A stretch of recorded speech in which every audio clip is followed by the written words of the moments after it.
వచ్చి క్యాంపెయిన్ చేస్తున్నారు. సో అలా క్వశ్చన్ చేసిన వాళ్ళు ఎవరైనా ఉన్నారా మిమ్మల్ని? ఆ సందర్భాలు ఏమైనా వచ్చాయా? మాకెప్పుడు అంటే మేము వెళ్ళిన ఏరియా మొత్తం అసలు ఏ ఏరియాకి వెళ్ళినా మా జనసేన అని చెప్తున్నారు. మేము ఏ ఇంటికి వెళ్ళినా సరే మేము పవన్ కళ్యాణ్ గారి మనుషులు మమ్మ, మీరు మా ఇంటికి వచ్చి అడగవసరం లేదు, మా కొడుకుని మేము గెలిపించుకుంటాం, మా అన్నని మేము గెలిపించుకుంటామని మాకు ఒక మంచి నమ్మకం ఇచ్చారు వాళ్ళు. సో ఉన్న వాళ్ళంతా జనసేన వాళ్ళే ఉన్నారు. ఆల్మోస్ట్ అందరూ జనసేన, తెలుగుదేశం, బీజేపీ ఉన్నారు, కూటమి వాళ్ళే ఉన్నారు. కాబట్టి మాకు ఎక్కడ ఆ సమస్య ఎదురవ్వలేదు. కానీ ఒక ఏరియాలో మాత్రం వంగా గీత గారి మనసులో వచ్చి అటాక్ చేయడం జరిగింది. సో దాన్ని నేను ఇంతవరకు ఈయనకు కూడా చెప్పలేదు. గొల్లపురం అని చెప్పి ఒక ఏరియాలో వాటర్ ట్యాంక్ అప్పుడు ఎప్పుడో చిరంజీవి గారి కాలంలో కట్టించారు. తర్వాత వంగా గీత గారి పాలనలో అది పరిపాలనలో 1 డే కూడా వాటర్ ఇవ్వలేదు దానికి. ఒకవేళ వాటర్ ఇచ్చినా నైట్ 12 o'clock, 1 o'clock, 4 o'clock ఇస్తుండే. అందరు తిన్న తర్వాత పడుకుని పోయిన తర్వాత ఇస్తుండే. వాటర్ పట్టుకోవడానికి అవకాశం కూడా లేదు. ఇచ్చే వాటరే 4 daysకి ఇస్తున్నారు. మరి మీ చిరంజీవి గారు కట్టింది కదా అని చెప్పి మా మీద రివర్స్ అయ్యారనమాట. సో నేను వాళ్ళకేం సమాధానం చెప్పాను. అప్పట్లో చిరంజీవి గారు కట్టారు, కానీ చిరంజీవి గారు పదవిలో లేరు.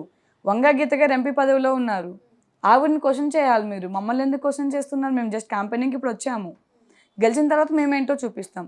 అప్పటి వరకు మమ్మల్ని అడిగే రైట్స్ మీకు లేవు అని చెప్పాము. ఓకే, సో ఇప్పుడు మీరే అన్న మాటకే వద్దాం. గెలిచిన తర్వాత మమ్మల్ని అడగండి, ఇది మీ సమాధానం.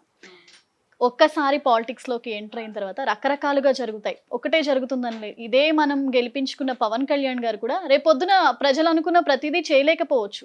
బట్ ఈరోజు క్యాంపెయిన్ చేసిన మీరందరూ రేపొద్దున వీళ్ళు చెయ్యలేని పరిస్థితి వస్తే మీరు ఆన్సర్ చెప్తారా? ఆబ్వియస్లీ చెప్తాం. ఎట్లా అంటే ఆల్రెడీ అన్ని పనులు స్టార్ట్ అయిపోయినాయి.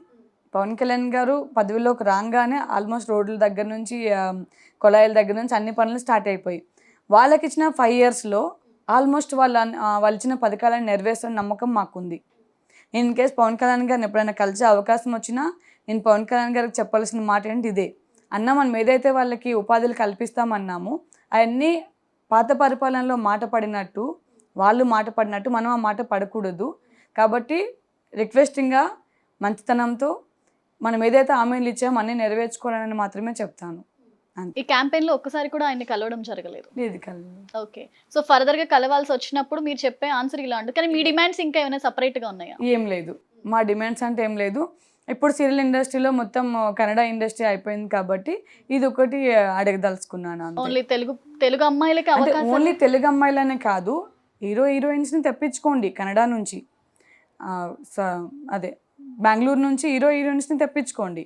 బట్ మిగతా క్యారెక్టర్స్కైనా తెలుగు వాళ్ళకి ఇంపార్టెన్స్ ఇవ్వండి అని అడుగుదాం అనుకున్నాను నేను. ఓకే, మొన్న ఫిలిం ఇండస్ట్రీ వాళ్ళందరినీ కూడా పిలిచి ఒక మీటింగ్ పెట్టడం జరిగింది. అలాగే ఒక సీరియల్ ఆర్టిస్ట్ మీటింగ్ పెట్టుంటే, సో మిమ్మల్ని ఇప్పుడు ఏదైతే క్యాంపెయిన్కి రమ్మని ఏదైతే కాల్ వచ్చిందో, మరి మీకు ఫోన్ వస్తుందని నమ్మకం ఉందా? ఎందుకంటే ఆ టైంలో పెద్ద ఆర్టిస్ట్ని పిలిపించి మీటింగ్ పెట్టి పంపించేస్తే మీరు అడుగుతారా? అప్పుడు క్వశ్చన్ చేస్తారా? అన్నీ అనవసరమైన మ్యాటర్ యాక్చువల్గా చెప్పాలంటే. నాకు దగ్గరికి అవకాశం వచ్చింది, నేను కలవాలి వెళ్ళాలి అనే అవకాశం వచ్చినప్పుడు తప్పకుండా కలిసి వెళ్ళి మాట్లాడతాను.